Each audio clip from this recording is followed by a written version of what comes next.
Hello,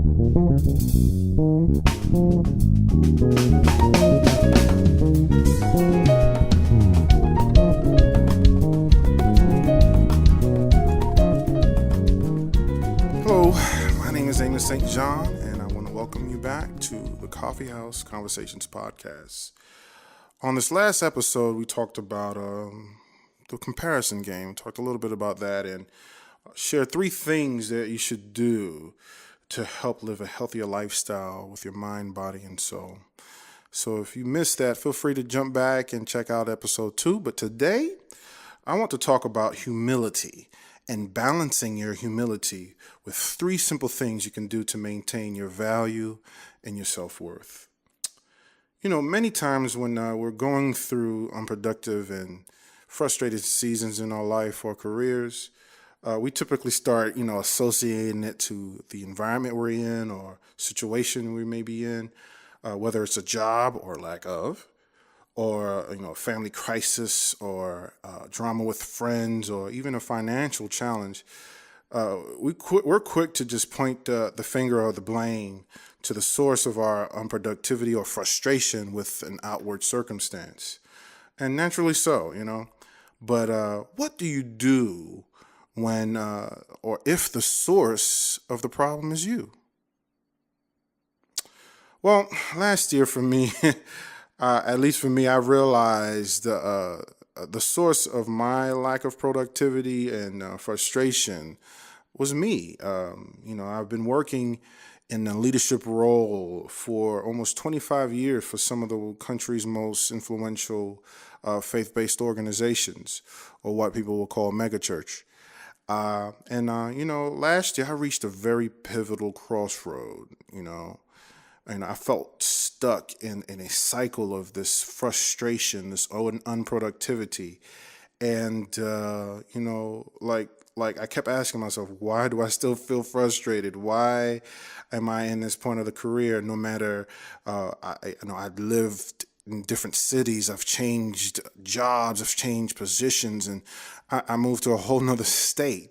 And I tried new approaches to things, and these same problems still arise. It was tremendously frustrating for me. So, as I reflect back at these 25 years, even though I was in a position of leadership, I still had to answer to someone. I had a superior, I had a boss.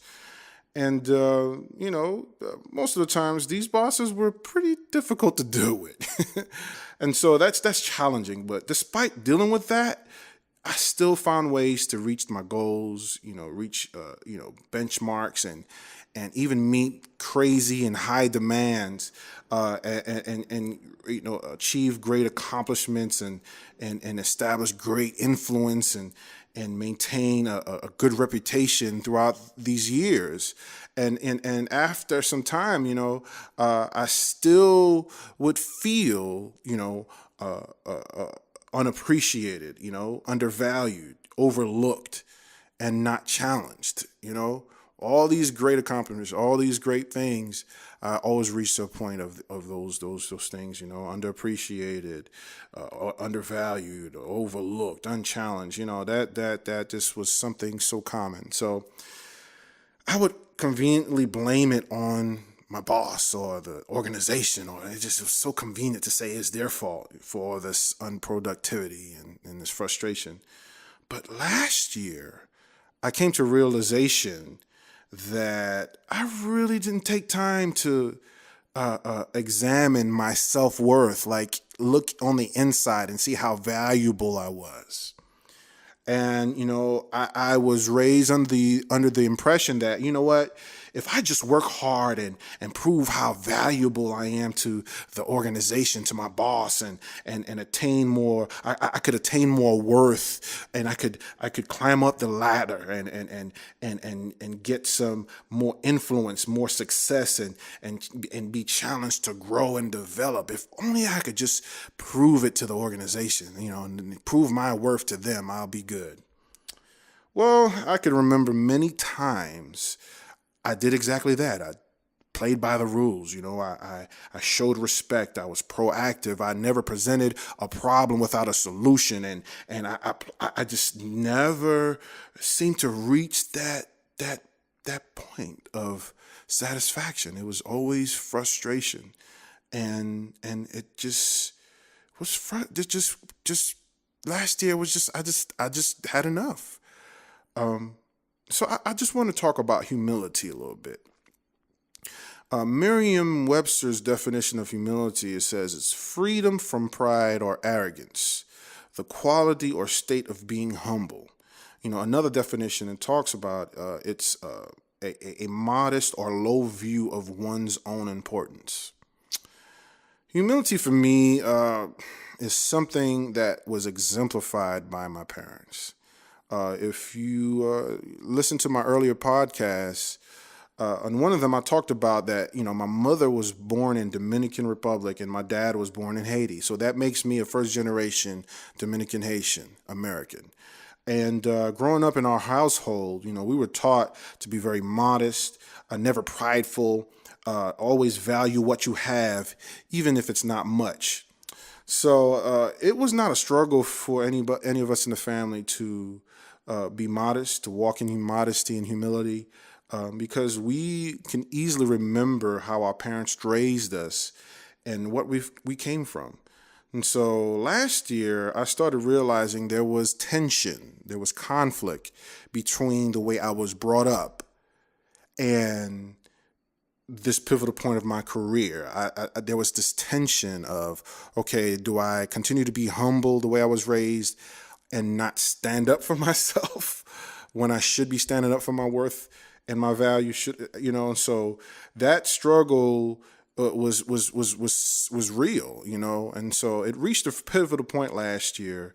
And, for anyone who knows me personally, I'm not a good salesman when it comes to my own stuff. I'm a recording artist. I've recorded several albums already in the last 15 years. And it's tough for me to market and sell my personal product. It's very tough, There have been times when CDs were like a thing where we actually sell CDs out of our trunk. Now we're in, streaming and we're into digital downloads. So CDs are not as popular, but they were popular. And I found it so difficult to hold my CD and ask somebody $10 or $15 to buy my CD. I would much have rather just give them for free because honestly, in my heart, I created this music. I did all this sacrifice to help somebody and build them and add value to them. And I hate asking for money. I felt like it was an inconvenience. But, bless my heart. That's the way I was raised. So I felt it was an inconvenience to ask them for $10 or $15 for my CD. I said, I'd rather give this to free. I don't want you to take money out your own account or your own pocket to help me. I didn't make this. So anybody who knows who's an entrepreneur or owns a business, no, that's not a good way to make money. You'll go bankrupt if you do it the way I thought to do it, to just give it for free. So there was always that tension of on being a salesman and pushing my own value and seeing value in myself before I see it in others. And so it's just a tension. Anyways. I had to do some soul searching, y'all, to deal with the root of this. And why do I seem to shrink myself when it comes to acknowledging my value? And so last year, that was pivotal. So I was working for this organization, and it started good. It actually started pretty good. Then again, like many other places, it reached to that point again of frustration. I started feeling that I was being undervalued, overlooked, unappreciated, and I seemed to be at this frustrated place again. So I had to do something about it. And so I did some soul searching. I looked at myself, I looked in the mirror, and I was honest with myself and realized that most times when these opportunities come for me to stand up for my value and my self-worth, I would shrink myself and be humble and stand in humility and avoid looking prideful and honestly, on one hand, that's great. That's a great thing. But in the other hand, it's not so great because you kind of teeter towards being devalued and force putting yourself in predicaments to be taken advantage of. So as I look and found myself working for these organizations, and I was recognizing that, I wanted to be accepted, and I wanted to feel valued, and I wanted my gifts and my skills validated and embraced by my bosses and the organization and the executives. And when that didn't happen, I just become frustrated. I become unproductive. I become depressed. I become such in a low place. And I looked at all these scenarios in the last 25 years of my career, and the common denominator was me. So let's look at the definition of unbalanced. It says unbalanced is not keeping or showing an even balance, or not evenly distributed. Not evenly distributed. So how do we balance and know when it's the right or wrong time to display humility? Honestly, there is never a wrong time to display humility. I think it's a way of life. It's a mindset. It's the way we should live. But I do believe that you should never allow yourself to be placed in a position to be manipulated, devalued, or taken advantage of in your career or anything in life. You have to find that balance in knowing, like, you know what, I will not subject myself to be stepped on and treated like like garbage when I know I deserve better. So there has to be a balance. You have to make sure that you're fully aware of who you are, your value, your identity, your self-worth, and you're confident in who you are. Now, that doesn't happen overnight, but you have to start taking steps. Like here's 3 simple things you should do to help maintain and your value and your self-worth. First thing, acknowledge it daily. You have to make daily declarations of who you are and who you are becoming. A friend of mine's last year really encouraged me to do these daily declarations. So I actually type it up in my phone, and every morning I look at these 10 things of who I am. I am valuable. I am God's child. I'm a husband, a faithful husband, a great father, an entrepreneur, a musician, an author, a filmmaker, all the above. And every day I just read it to myself and tell myself I am valuable. It may sound very practical, but it's great. It adds such quality to your day. So, and another thing, while you're acknowledging it daily, you also have to surround yourself with people who genuinely want you to win and to grow and to succeed.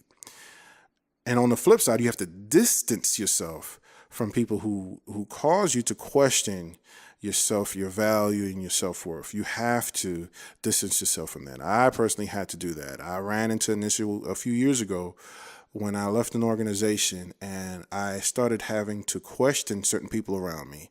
And it made me feel a certain way. And when I dealt with that discomfort and how much it absorbed me and caused me to shrink, and you know what I ended up doing? I just distanced myself. It was hard because you find yourself just by yourself, but you realize your quality of life it increases. So that's the first thing. Acknowledge it daily. Second thing, believe in it. Believe in it. You have to believe in yourself, no matter what. That's it. Like, you cannot allow these outward circumstances to put you down, to make you shrink, to devalue you, and make you feel lesser than. You have to believe in yourself. You can't be afraid to fail. You got to keep thinking forward. When I'm talking about failure, sometimes we allow failure to make us feel like we're less than. And I was working for an organization not too long ago, and they let me go. I mentioned 25 years in my career, and I've only been let go twice. I've always been able to transition in healthy wise, and these were the two situations, and this recent one, when I was let go from a job. That's the worst feeling in the world. That's like rejection times a million for me. And so it caused me to question myself so many ways, like, do I still have it in my, this and that. And so I was thankful that I took the necessary steps into rehabilitating myself. And now I no matter what happens, I believe in myself. And finally, we talked about one, acknowledging it daily. Second thing was believing it. Third, protect it. Protect it. Acknowledge it daily, believe in it, and protect it. You have to be mindful of your environment. You can't be afraid to stand alone. You can't be afraid to walk away. You have to be ready to protect it by all costs. So last year, I walked away from that job. And I was feeling, low. I was finding myself in a very, familiar place of unproductivity. And so I took a stance. I walked away from there. And honestly, I could have easily ignored it and stayed at the job and reasoned with myself, say, hey, I need this job. I need to make money. And, this is the best I can do. But through these frustrations, it drove me to wake up and tell myself that I deserve better. I am worth more than this. And so it got me to a place where I stopped questioning myself and doubting myself and what I possessed inside of me. I'd stop questioning it and believe in myself. So you'd be surprised the type of energy you radiate when you decide to walk into a space or environment knowing your value and understanding your self-worth. Now, it took me about almost 25 years to get to this point and to knowing that how I'm valuable, and still walk in humility. And it's a constant war to keep that balance. You don't want to look too prideful. You don't want to look too arrogant. But you have to know your worth. You have to know your self-worth. You have to understand that and still walk in humility. So, in reflecting, I recognize that in the past, how my decision-making was affected by not knowing who I was and not knowing how valuable I was. If I knew back then, my decision making probably would have been different. And a lot of situations would have ended differently, or it would have shifted differently if I just understood how valuable I was. So I just want to tell you as I close, please do not let time pass or a great opportunity pass before you realize how valuable you are. Now is the time to believe in yourself and what you possess. And it's important to remove yourself from environment or distance yourself from environments that will cause you to start devaluing yourself. Surround yourself with people who will add value to you and help keep you sharp. And stay away from people who want to keep you down and deflated. You are worth it. You are valuable. Protect it. And don't ever turn back. So thank you so much for listening to the Coffeehouse Conversations podcast. And until next time,